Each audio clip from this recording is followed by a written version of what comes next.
Good evening, everybody. My name is Joan Qualls from Tasteful Voyages. I'm a travel advisor with the Gifted Travel Network and with Virtuoso. And I'm here with my colleague Richard Bravo from AmaWaterways. And I want to start by apologizing for the late start. We had a little bit of a technical difficulty, but we are good to go now. And I have to tell you, I'm really looking forward to this presentation. This is a relatively new itinerary for AmaWaterways that's called the Gems of Southeast Europe. And this is a river cruise that goes on the lower Danube. It travels between Budapest and almost to the Black Sea in Bulgaria. And the cruise length is actually 800 miles, about 1,200 kilometers. It's the longest 7-day river cruise that AmaWaterways sails. And these countries were behind the Iron Curtain until the fall of the Iron Curtain and the fall of Yugoslavia. These countries were really not that open to tourism from Western countries. So these countries may be new to many of you. Personally, I've been to Budapest, but that's it. I've not been to any of the other places. And I'm really looking forward to sailing this itinerary myself. I'm going to turn it over to Richard to start the presentation, and I really hope you enjoy this. If you have any questions, there is a question or a chat box. If you could type those in there, Richard will read them out during the call, and we hope to get you an answer. If we can't answer during the call, we will make our best effort to get back to you after we're done. So Richard, please take it away. That was a great introduction, Joan. Thank you so much. And just to echo what Joan said, our apologies for getting started a little bit later, but thank you so much for hanging around. We hope you find this really informative and just to keep you inspired and dreaming of travel. We know that a lot of people have been doing a ton of virtual meetings and social things like that too. So we want this to be extra special for you. So we're going to jump right in. And I'll keep this initial part fairly brief, but I just want to share a little bit of our company history. We just celebrated our 18-year anniversary, July 1st of this year, and our owners are some of the most amazing people. You know, when they developed our product, they really went into it with the idea that they wanted to create something that was extra unique, that was extra special, that they themselves would want to be able to enjoy time and time again. I think they really did create that, and I really just think it speaks to a number of reasons why we have won more awards than any of the river cruise line in the industry. And there are some other wonderful peers that we have in the industry. This is a look right now at our owners. It's Rudy Schreiner, his beautiful wife, Christine Karst, and Gary Murphy. Gary Murphy's father was actually one of the original co-founders with Rudy and Christine. And Gary himself has been in the business a number of years. One thing that I would say about this team, and there's a lot I could say about each of them individually, but the one part that I'll share is that they are incredibly involved. They absolutely love what they do. They do it with a passion. I've been in the industry for 26 years, and I can tell you with absolute confidence, this team is, on the front lines with every one of us, engaging not only in the clients, you folks listening to this presentation, but just throughout the industry. And it got a wonderful reputation. So I just want to share those brief notes on them.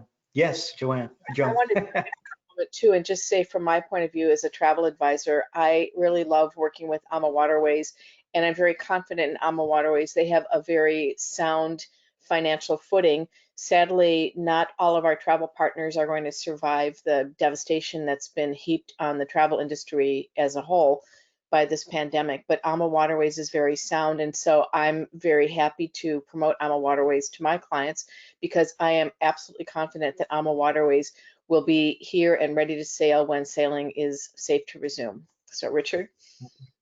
That's a really big deal and a perfect segue to what I want to share right now on the State of the Business update. We, along with everybody else in just around the world right now, but specifically for travel, when COVID came on the scene, we started putting plans together. We started doing research to see how are we going to protect the integrity of the experience that we offer on board that our guests have really come to love. How are we going to ensure the safety of our crew and certainly that of our guests? And we actually had a ship that was sailing this year. We actually had a very successful season. There was one ship that was sailing, it was Ama Christina. Now, it's exclusive to the German-speaking audience. So why am I sharing this with you if North Americans couldn't do it? Because it's really that ray of hope. We weren't on the sidelines. We were out there in the mix of things. The only American river cruise line with the ship on the water. So we were able to put those things into practice. And the response was absolutely wonderful. The Ama Christina was doing 2 separate 6-day, 5-night round-trip sailings from Cologne, Germany, without incidents. There were no COVID cases reported on board. People love the experience so much that a number of them booked a second and even a third cruise with us. Some things that we did, we took away the buffet. That's no longer an option. We sailed with no more than 100 guests at maximum. Our shore tours went out with between 10 to 15 guests maximum. Within all of our public areas, like we see right here in this particular photo, we've got those plexiglass set up. This is the lounge area, and it's set up between each of those sitting areas so that you can sit comfortably with the people that you're traveling with. You can take off your mask, but once again, it still protects that experience where the lounge, for example, is a really social area. We can talk to a number of the other guests right here. You'll find the plexiglass over at the concierge desk as well. Some other things that we did was we actually, just to be adaptable, we started including in-room dining. So we put together a really nice menu so people could dine in the room, on the balcony, have a movie night. We were offering private transfers. So if it was a couple traveling, we'd have a private sedan. If it was a family traveling, we get a private minivan, so they weren't sharing that space with other guests. And the last part I'll mention, we never really thought we'd be sharing this, but it's certainly relevant right now. When we designed our ships, they were all designed, each public area, each public room specifically, and each stateroom with their own separate air and heating coiling systems. So what that basically means is that it's air in and air out of those specific rooms. There's not air that's being circulated throughout the entire ship. So just want to give you that update because these are questions that people want to know about. And then the last part to what Joan was saying, we are very financially stable, completely, without any debt. We got 3 ships set for delivery next year. They are completely paid off as well too. So we wanted to address some of those things before kind of jumping into the fun part of the destination and talking about the onboard service as well. So if you've never taken a river cruise, this is a really special way to travel. I love river cruising. As I mentioned, I've been in the industry for a number of years. I love road trips. I love ocean cruising, but ocean cruising is very different from river cruising. So I want to highlight what some of those differences are for you. One of them is that with ocean cruising, you're in international waters. With river cruising, we are always sailing within country limits. We've got land on both sides every step of the way. Calm waters, no seasickness. And if you think of our ships were really designed to be your luxury floating hotel. We are taking you to and through the destination. On board, you're going to experience, excellent service, some fine dining, regional cuisines, regional wines, a lot of really nice benefits and features on board the ship. But we're going to take you in part of these cities. We're going to dock right in the middle of these towns. Literally, you step off the ship, and a few steps in, you're on this historic cobblestone streets. Everything is just very up close and personal. So if you haven't river cruised, I hope that you'll add this to your list. A few of the things that really make AmaWaterways stand out that I want to point out to you as well is certainly our entire crew, but I would say the ones that are really the VIP hosts when we're on board the ship are our cruise managers. These are the folks that are going to be leading different lectures in the evening in the lounge area, pointing out, the next day's ports of call and what those shore tours are going to be. They join our guests before the cruise and after the cruise, which again is unique to AmaWaterways because most of the river cruise lines don't do that. And what I love about that, one, that they're there to kind of do some hand holding, lead you on some excursions, point you in the right direction. But I love the fact that they're there to really build that rapport before you've even stepped on board the ship, which is really important. So certainly our cruise managers stand out. Something else that we're known for, we were the first ones to introduce twin balcony staterooms. I didn't mention this about Rudy, our owner, but he's actually an architect by trade. So he's designed all the ships that we have on the waters today. And this was his idea to have the benefit of both the French balcony that we see off to the right side here in this particular frame, where you get that nice little sitting area. You still have that sliding glass window and it's pushed all the way up against the railing. So from within the room, you're starting to get some amazing views.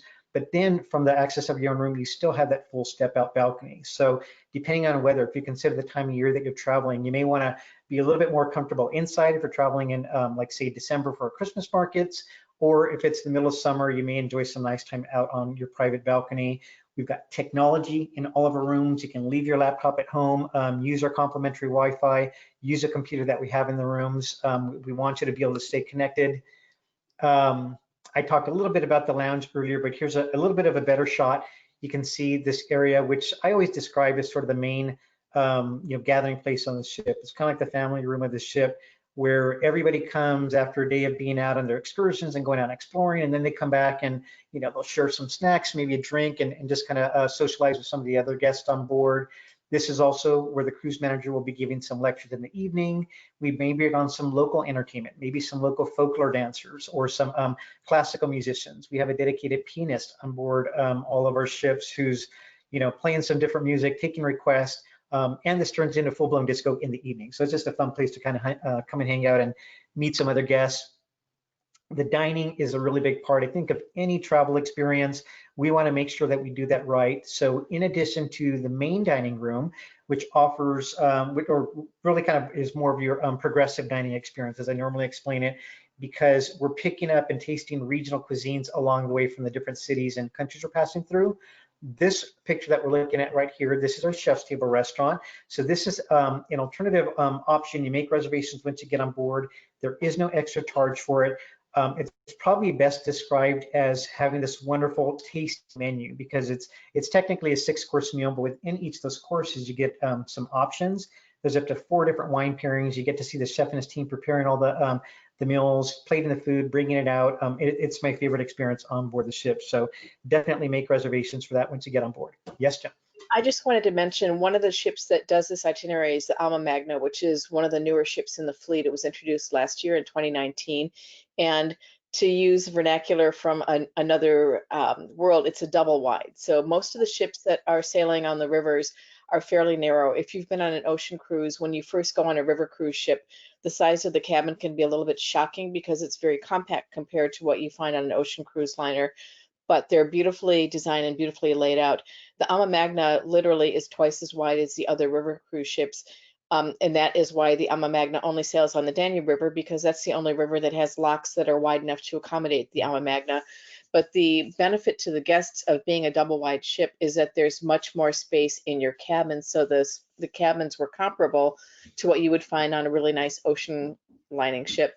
And the public spaces were also beautiful. And the AmaMagna actually has 4 different dining venues. Most of the ships have 2. So you have the chef's table, which is pictured here. You also have the main dining room. And then there's another restaurant that's called Jimmy's, which serves the same food as the main dining room, but they serve it family style. And it's just kind of like a nice informal way to go. And then there's an open air option out in the front of the ship. And I don't remember what it's called. Is it just called al fresco, Richard? Al fresco, yes. And so on that particular ship, you have 2 additional dining options, which is really nice. The food is wonderful, and having the 2 dining options on the standard ships is great, but the AmaMagna really dials it up a notch with having those 2 additional options. I love it. I'm impressed with your knowledge of the AmaMagna. It is a beautiful ship. I had a chance to experience it earlier this year, and everything that Joan said, I can go ahead and confidently agree with. There's 2 separate library areas. The lounge area is much larger. There's a cinema room on board. There's a really large gym as well, a huge sun deck. The ship is absolutely beautiful. And the average size of the stateroom, going back to that important note that she mentioned, is 355 square feet with the balcony. That's the average size. There's some that are a little bit smaller and certainly some that are larger. We've got an owner suite that is 472 square feet and a grand suite that's actually 710 square feet. So again, if you've done it has a bathtub in it, which is unheard of on a river cruise ship. Exactly. So gorgeous ship. I've got a picture a little bit later just so you can see like that double wide that she described it to, but excellent thing to enter right there also in the conversation. And then the pool, all of our ships are actually designed with some sort of water feature on board. This would be the typical size pool. Some of them may have like a smaller whirlpool. The AmaMagna has a larger pool than this, plus a whirlpool. But again, a lot of different things for you to be able to choose from if you're on board. You may not want to go to the gym, but we have it. There's an option. We got bicycles on board and a lot of other things too. But I'm going to move right into our gems of Southeast Europe right now, but want to give you an understanding of what the onboard experience was like as well. So our melodies of the, I'm sorry, not Melodies of the Danube. This one is the gems of Southeast Europe. I want to get to the map right here. So this actually takes you from Hungary through Croatia, Serbia, Romania, Bulgaria. There's actually options if you did want to do a pre or post trip also, where you can add some additional countries to that as well. Every one of our cruises, just so you know, does offer an option for pre or post trip. Like I mentioned, your cruise manager is there with you as well. And this is quite different from what you're going to experience on the upper Danube. Going through this area, the lower Danube, there's just the traditions are a lot different, the cultures a lot different, the history is a lot different also with the fall of the Iron Curtain. Just, much different things that we'll be experiencing a little bit south on the river here. But starting from the more northern western end, we'll begin our journey in Budapest, which is actually also known. Yes. I want to actually, if you can go back to the last slide just for a second, I want to highlight the pre and post on this particular trip. And this is one of the things that's kind of unusual. You see Turkey and Istanbul down there. So this trip ends up in Romania and you're very close to the Black Sea, and that's where Turkey is. So you do have an option for having a post to Istanbul. So if you were to start out in Vienna and then end up in Turkey, you would actually be experiencing 7 different countries on this ship. Even though I've not been on the lower Danube, I have had the pleasure of visiting Turkey, and that's just an amazing destination. So this is really kind of a unique opportunity on a river cruise ship to cruise through Europe and then have the opportunity to go to Istanbul. Turkey, Istanbul itself is actually half in Europe and half in Asia. It's just a fascinating city with tons of history. So if you were considering this cruise, I would highly recommend that you do that. The other option is to start or end in Vienna, which is actually in Austria. That's a little bit north of where this particular itinerary would begin or end. And there's another opportunity for an extension, which is to go to a couple of towns in Romania. So there's several different options for extending your trip on this particular itinerary.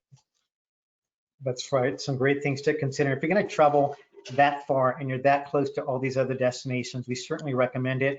I would even say, that pre-trip is probably a little bit more important, at least to me, I think, because that travel time and having your body kind of get acquainted with the time zone and everything like that, it's really important so you don't feel like you're missing out on the front end of your trip. But excellent note there on those pre and post options, Joan. And one other thing I wanted to add is that in some cases, if you want to be over in Europe for a longer time, you can combine this itinerary with another itinerary that goes on the upper Danube, which is the more, I would say, the traditional or the more iconic river cruise that starts in, I'm blanking right now.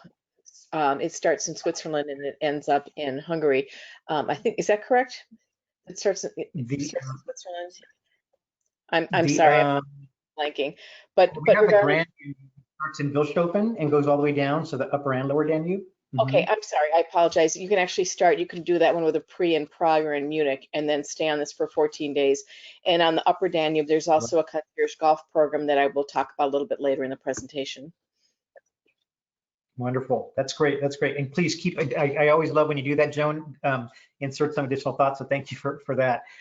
So this one actually begins here in Budapest, Queen of the Danube. The Danube River, though, just another quick side note on that. This is the second longest river in Europe, the Volga being the largest, the longest rather. And Budapest, if you've never been there, an amazing town. It's actually the merger of two cities formed in 1873 under the Austro-Hungarian Empire, with Buda on the west bank and Pest on the east side. And the Hungarian parliament is pretty famous. I think everybody's seen beautiful pictures of this. There's an opportunity to take that in. There's also, Hero Square, the central market hall, the Danube Promenade. Across the train bridge on the Buda side, you'll find more hills, some amazing views overlooking the city as well. Just a number of wonderful things to explore. Great shopping, great restaurant, great cafes. Later this evening, as we, because we're going to get there, we're going to overnight there, and then this evening we're going to take a wonderful illuminations cruise, and this is how you get to see the city. The city itself is absolutely gorgeous. When it lights up at night, no matter where you are around town, it's absolutely beautiful. But the perspective from the water, we sail around this isle, I think it's St. Margaret Isle, if I'm recalling correctly, and you just get to see the entire area illuminated, the chain bridge, the parliament, and just the rest of the city going up the hill on one side, and it's just something pretty breathtaking. You've been here also, correct, Joan? I have been there. I was there in the summer of 2019. And right. A couple things about the city. Excuse me, Richard mentioned the food hall. It's a great foodie city, and that's one of my passions. We actually took a cooking class when we were there, which was a lot of fun. The food hall is just amazing, and it's really worth a walk through. And when you're in Budapest, you should definitely take a walk through there. It's also a relatively inexpensive city by European standards. So things, excuse me, that you buy there, and food in restaurants is not as expensive as in some of the other cities. And the final thing I wanted to say is that the Parliament building here is actually modeled after the British Parliament. If it looks somewhat reminiscent, that could be what you're thinking of. That's right. You got some water there, Joan? There we go. So once we leave Budapest, we're actually going to dock in a town called Mohacs, and there we offer a really nice guided cycling tour if you want to do something like that, or you can take an excursion over to visit the city of Pets. This was founded more than 2,000 years ago by the Romans. It's this beautiful little town, sort of like a mini Budapest. A lot of people describe it like that, with much of the same charm, but just on a smaller, more intimate scale. It's also well known for producing the beautifully Zolnay tiles. These actually are the tiles that actually adorn St. Stephen's Cathedral in Vienna, as well as in Budapest. It's beautiful and colorful. Also, there's the St. Peter's Basilica, the city's main Catholic church that you can visit here. It has some catacombs. And then there's a town called the Ordeals, where it's called the Sechenyi, I want to say that right, Sechenyi Square. There's the Sechenyi baths also. There's a lot of like natural spring baths in the area as well. And then of course the old town of Pech itself is an opportunity to stop. And I also wanted to jump in here and let you know that Pech is also a very cultural city. They have a ton of theaters and museums there, and it was actually the capital of European culture a few years back.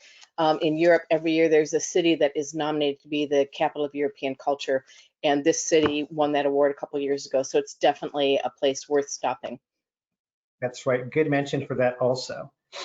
And then another opportunity, of course, would be here to stop at the Csárdai wine region for some wine tasting. This is one of the oldest red wine growing areas in Hungary, also established more than 2,000 years ago. So we'll have an opportunity to stop there, do a wine tasting, and have some leisurely time as well. That's really important to mention too. What I didn't share before is that every stop along the way with AmaWaterways, we're going to include anywhere between 4, maybe up to 5, in some instances, maybe even 6 different shore options for you that are going to be included. And what's nice about that is that it breaks each of the groups up into smaller groups. So you're not going out on one large city tour with like 60 to 70 people. These are smaller, more intimate groups.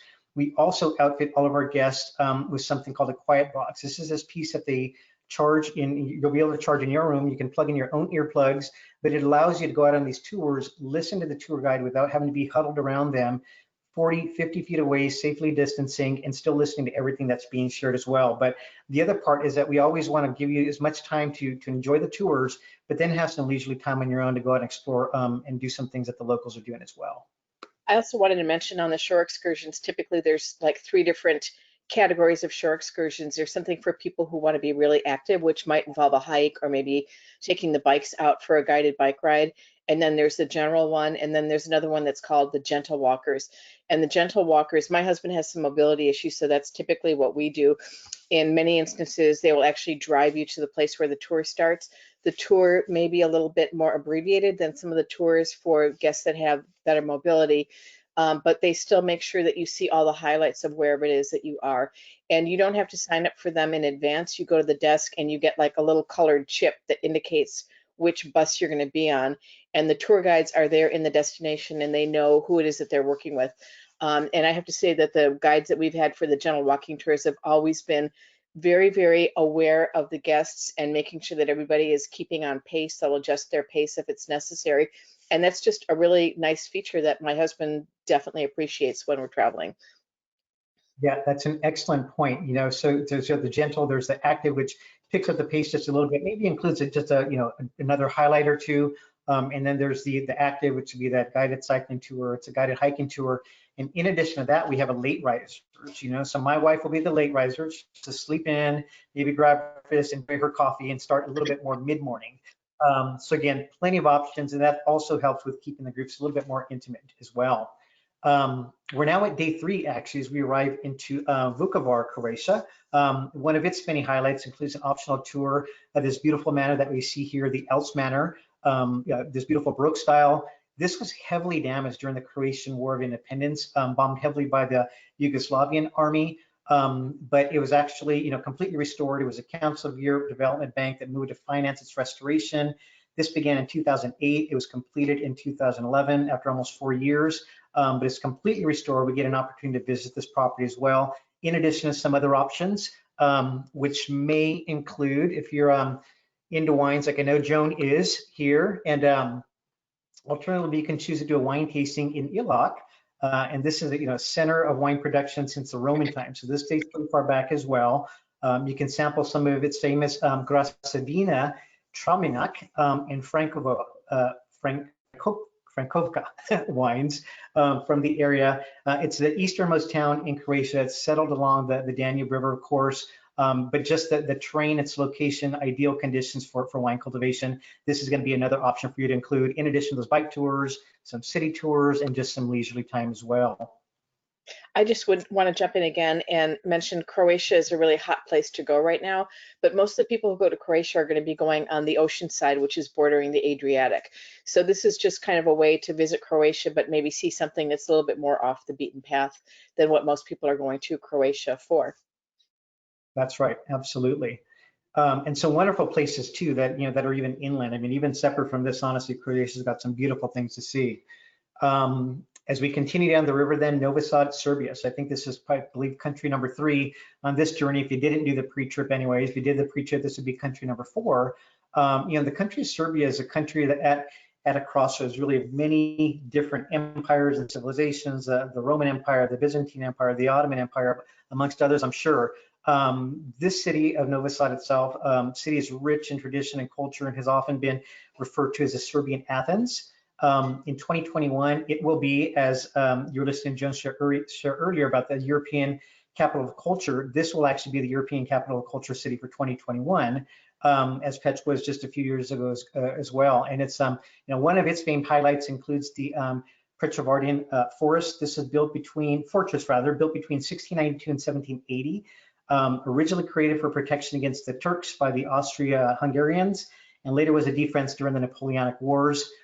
Additionally, it's got some really expansive network of tunnels underground, 4 different levels, stretching approximately 10 miles. There's an opportunity for us to visit that as well, in addition to, of course, some other options and some free time also. And then we will continue on, still in Serbia. So the next day we'll be stopping in Belgrade. And this city has actually been known or referred to very often as the Phoenix. It's been destroyed numerous times of the year. I heard a number as high as like 100 times over the years, but it continues to rebuild itself and rise from the ashes. It's the capital city of Serbia, one of 4 capitals located along the Danube River, along with Vienna, Bratislava, and Budapest, where we began. And there's plenty to visit, explore here, including the Serbian Orthodox Temple of St. Sava, the Royal Palace, the official residence of the Serbian royal family. And alternatively, you can also get a little workout and hike up to the Belgrade Forest. Once again, just offers some amazing sweeping views of the city. A lot of these boats that you see right here in this particular picture, most of them, as a matter of fact, have been transformed into restaurants. So that's something else to kind of go out and explore, in addition to just kind of getting lost in this charming little town here as well. I don't know if you have anything you want to add about Serbia in general. Nope, not right now. Okay. And then later in the day, there's a chance for another really wonderful tasting. This one's actually some brandy tasting, Serbian plum brandy, as a matter of fact. So we'll have a chance to stop there. The Kuburic distillery, they'll pair it with some other snacks and things.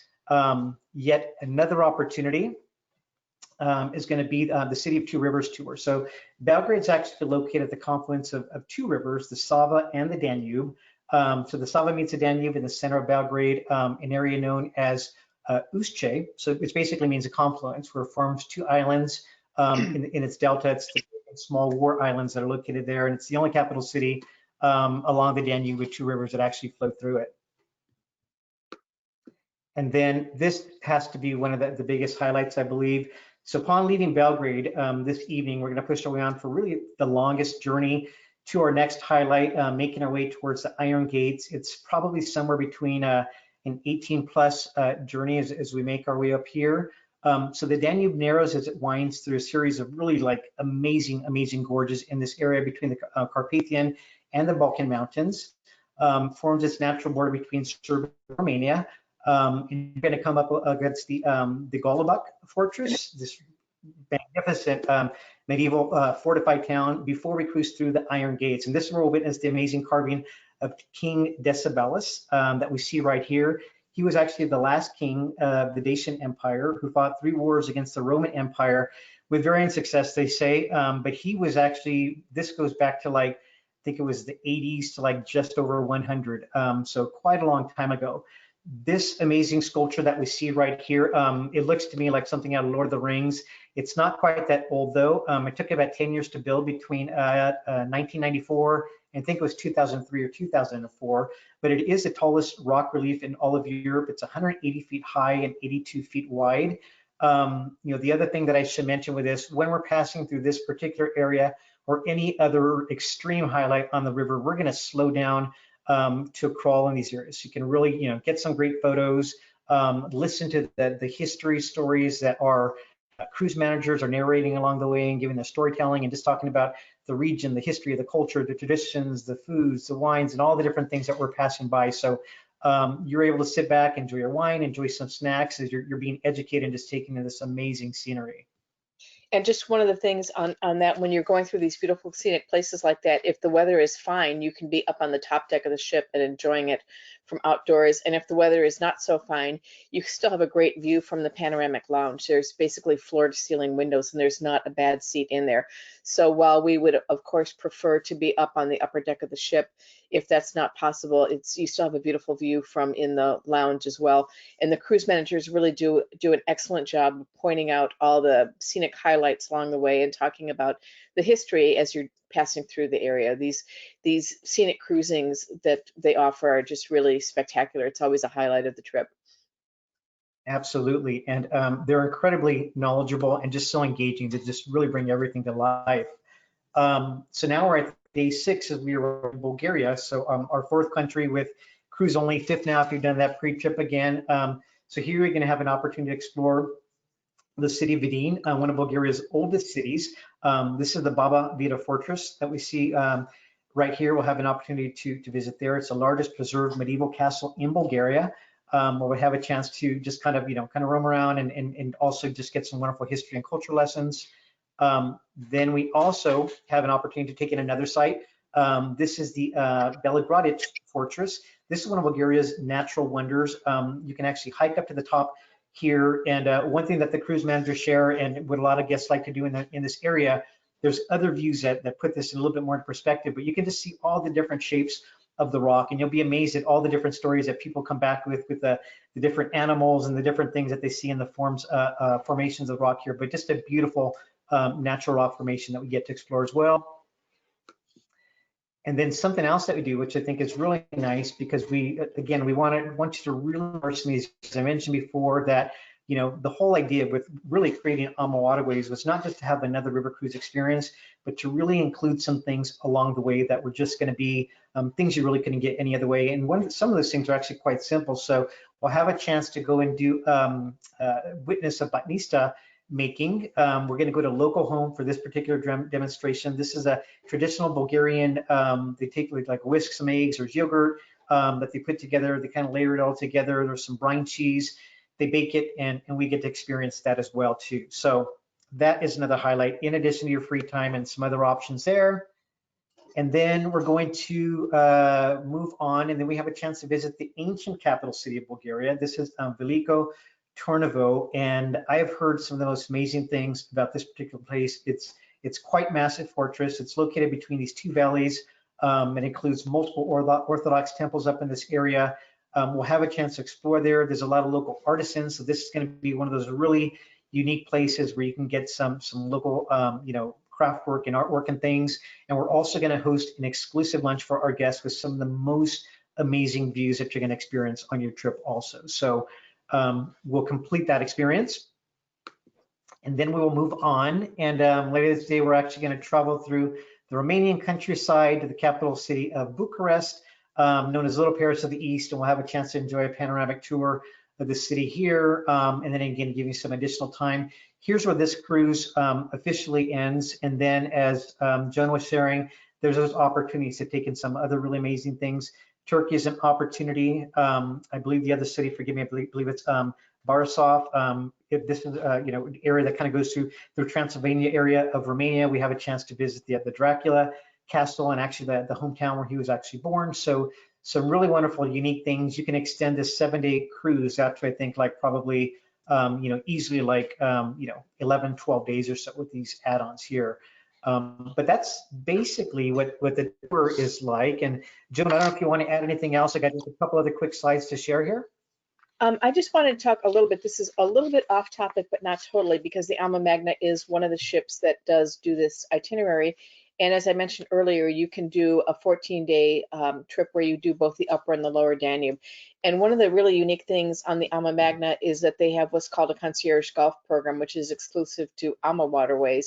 And guests on that have the opportunity to golf at, I think, up to 5 of Europe's best golf courses. And these are golf courses, I have the list of them here. The first one is the Albatross Golf Course, which is in Prague. So that would be for people that are starting on Prague, doing the extension there. And this is the home of the Czech Open. And then in Germany, in Bad Griesbach, there's the Quellness Golf Resort, which is the host of the Porsche European Open. Going on to the Diamond Country Club, which is in Altenburg, Austria, which is the host of the Leoness Austrian Open. And then to the Panati Country Club, the Legends Course, which is in Slovakia. So that's when we stop at Bratislava. And finally at the Pannonia Country Club, which is outside of Budapest. And this is a great option. And what happens is you bring your golf clubs with you, and then there is the golf concierge. They actually drive your clubs from course to course, and then you're taken to the golf course. You play your round of golf, you have a lunch at the course, and they clean up your clubs and bring them back to the ship. So your clubs will be traveling along. You'll meet up with your clubs at all of the courses. It's really a cool opportunity for people who love to golf and love to try different courses. And these are all courses that are played on the European tour. So I think actually, Richard, in the future, we may do a webinar just on the AmaMagna and the Golf Concierge program, but I did want to mention that because it's something that I think is really cool. And in the scope of things, if you know what greens fees cost here in the US, it's really not that an expensive of an add-on, and what a fabulous opportunity to golf at some world-renowned courses. I couldn't agree more. You nailed everything perfectly. Thanks for doing that, Joan. That was great. And then, so really, Joan, I'm sorry? I'm seeing your desktop screen here. Oh, you are? Okay, that's not right. Let's do this. Okay, is that proper now, hopefully? Nope, I'm still seeing your desktop. There we go. Is that better? Okay, good. Sorry about that. It kind of, the screen flickered for a minute, so I didn't realize it had done that. But anyways, thanks for covering that part, Joan. And so now just to talk about some special offers, if there's something that you want to chat with Joan about, she knows all the details. By her relationship with AmaWaterways, there's some exclusive things that she has access to that I've listed here for you. On a number of select departures, you can get up to an additional $1,500 savings per stateroom or free air. There's onboard credits of $300. In addition to that, if you were to book anything within 2 weeks from today, so December 3rd, Thursday, there's an additional $100 savings per person. So there's different things that would come out with at different times. So again, Joan has access to all these things. I encourage you to reach out to her.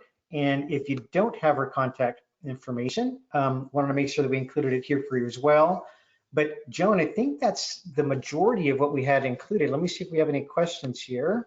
Yeah, and I just wanted to mention to the people who are on the call, I'll be sending you an email tomorrow that will, it should include a link to the recording if you were not able to watch the whole thing, as well as my contact information. And I'll be sending a couple of follow-up emails to you with other information about some of the stops along the way.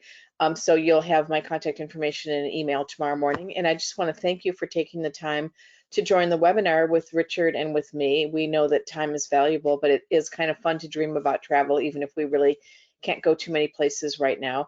And if you are interested in traveling on a different AmaWaterways river cruise or travel in general, I would be delighted to help you with that. That's why I'm here. And Richard, back to you. Wonderful. So I don't really see any questions. We did get a comment. Sounds like a great trip. So thank you for that comment there. I think there's going to be a lot of interest in this one for you, Joan, but thank you for the opportunity to do this. Thank you, everybody, once again, through hanging out and bearing through some of those initial challenges. We really do hope that you found it informative, and we really are looking forward to welcoming you back on board sometime very soon. So thank you, everybody, and have a wonderful evening. Yes, have a great evening. Good night. Thank you for joining. Take care. Bye-bye.